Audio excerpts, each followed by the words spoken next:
आणि आता बातमी आहे एका घोटाळ्याची। मुंबई पोलीस दलात कोट्यवधी रुपयांचा वेतन घोटाळा उघडकीस आलाय। पोलीस खात्यात कामालाही नसलेल्या व्यक्तींच्या खात्यात नियमित पगार वर्षानुवर्ष जमा होत असल्याची धक्कादायक बाब समोर आली आहे। विशेष म्हणजे या घोटाळ्याची सुरुवात अनिल देशमुखांच्या गृहमंत्री पदाच्या कार्यकाळात झाल्याची बाबही समोर आली आहे। तर दुसरीकडे मनी लॉन्ड्रिंग प्रकरणातही देशमुख यांच्या विरुद्ध खटला चालवण्याची परवानगी महाराष्ट्राच्या राज्यपालांनी ईडीला दिली आहे। त्यामुळे देशमुखांच्या अडचणीत वाढ झाली आहे। पाहूयात त्याच संदर्भातला एक स्पेशल रिपोर्ट।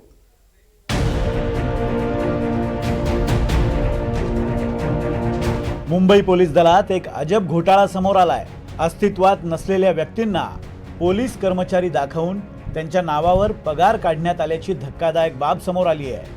गृह विभागाच्या वेतन प्रणालीच्या ऑडिट दरम्यान हा सगळा प्रकार उघड झालाय। या प्रकरणी 5 अधिकारी आणि कर्मचाऱ्यांविरुद्ध समतानगर पोलीस ठाण्यात गुन्हा दाखल करण्यात आलाय। तर कार्यालय अधीक्षक विजया चव्हाण आणि वरिष्ठ लिपिक अमोल मेश्राम यांचं निलंबन करण्यात आलंय। पोलीस कर्मचाऱ्यांचा डेटा जुन्या सेवार्थ प्रणालीतून नव्या प्रणालीमध्ये स्थलांतरित केला जात असताना काही संशयास्पद नोंदी आढळल्यात। ऑडिटमध्ये काही पगाराच्या रकमांमध्ये मोठी तफावत दिसून आली। त्यामुळे सखोल पडताळणी केली असता ज्यांच्या नावावर वेतन काढलं जात होतं त्या व्यक्ती प्रत्यक्षात पोलीस दलात कार्यरत नसल्याची बाब उघड झाली। 8 ते 10 बोगस व्यक्तींच्या नावाचे बनावट सर्व्हिस आयडी आणि DCPS आयडी तयार करण्यात आले। तसंच या खात्यावर वर्षानुवर्ष नियमित वेतन वर्ग करण्यात येत होतं। या घोटाळ्याच्या माध्यमातून सरकारी तिजोरीतून सुमारे 6.5 कोटी रुपयांची लूट झाल्याचा आरोप आहे। पण हे प्रकरण फक्त घोटाळ्यापुरतं मर्यादित न राहता या घोटाळ्याच्या अनुषंगानं राजकीय आरोप प्रत्यारोप सुरू झाले आहेत। कारण डिसेंबर 2019 ते फेब्रुवारी 2020 आणि जून ते सप्टेंबर 2020 या कालावधीतील वेतन व्यवहारांच्या संशयास्पद नोंदी आढळल्यात। या कालावधीत महाविकास आघाडी सरकार सत्तेवर होतं आणि गृहमंत्रीपदी होते अनिल देशमुख। अर्थात या प्रकरणात अनिल देशमुख किंवा तत्कालीन राजकीय नेतृत्वाचा थेट संबंध असल्याचे कोणतेही पुरावे किंवा आरोप तपास यंत्रणांनी केलेले नाहीत। पण तरीही त्यावरून आरोप प्रत्यारोपांना सुरुवात झाली आहे। अतिशय गंभीर प्रकार आहे की अशा पद्धतीनं बनावट पोलीसगिरी करून 2019 आणि 2020 काळामध्ये जर का अशी लूट केली असेल तर या प्रकरणात महाराष्ट्राचे मुख्यमंत्री देवेंद्रजी फडणवीस अतिशय गांभीर्यानं कारवाई करतील।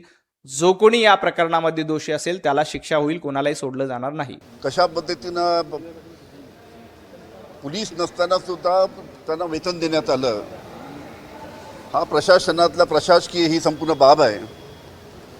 त्याच्यामुळे याची संपूर्ण गृह खात्याने चौकशी केली पाहिजे आणि पोलीस नसताना सुद्धा त्यांना पगार देऊन राहिलेत याची चौकशी करून जे कोणी दोषी आहेत त्यांच्यावर कारवाई केली पाहिजे। असून नसल्याचा भास करणे ही 420 आता दस्तूरखुद महाराष्ट्र पोलिसांनी सुरू केलेली आहे। तोतयागिरी करून नसल्याचे असले दाखवून थेट सरकारच्या तिजोरीवर डल्ला टाकण्याचं काम पोलीस प्रशासनाने केलंय। त्यामुळे सदरक्षणार्थ आणि खलनिग्रहणार्थ याच्या अगदी उलट काम हे महाराष्ट्र पोलीस करत आहेत। पोलीस कर्मचारी नसताना पोलीस दाखवून पैसे लुटणं म्हणजे या महाराष्ट्रामध्ये आता मोगलाई सुरू झालेली आहे असं म्हटल्यास चुकीचं ठरणार नाही। हा 2020चा घोटाळा आहे, आजचा नाही आहे।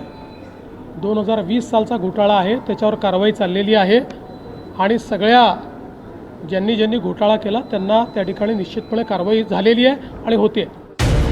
पण अनिल देशमुखांच्या अडचणी इथेच संपत नाही आहेत। तर महाराष्ट्राच्या राज्यपालांनीही जुन्या मनी लॉन्ड्रिंग प्रकरणात अनिल देशमुखांवर खटला चालवण्याची परवानगी दिली आहे। खुद्द ईडीच्या वतीनंच ही माहिती न्यायालयात देण्यात आली आहे। 2021 मध्ये तत्कालीन मुंबई पोलीस आयुक्त परमबीर सिंह यांनी अनिल देशमुखांवर गंभीर आरोप केले होते। परमबीर सिंह यांच्या दाव्यानुसार देशमुख यांनी काही पोलीस अधिकाऱ्यांना, विशेषतः सचिन वाझे यांना मुंबईतील बार आणि रेस्टॉरंट्समधून दरमहा 100 कोटी रुपये गोळा करण्याचं कथित लक्ष दिलं होतं। परिणामी परमबीर यांच्या आरोपानंतर CBI चौकशी सुरू झाली आणि त्यानंतर ईडीनं या प्रकरणात मनी लॉन्ड्रिंगचा गुन्हा दाखल केला। याबाबत विचारलं असता अनिल देशमुखांनी मात्र खोचक प्रतिक्रिया दिली आहे।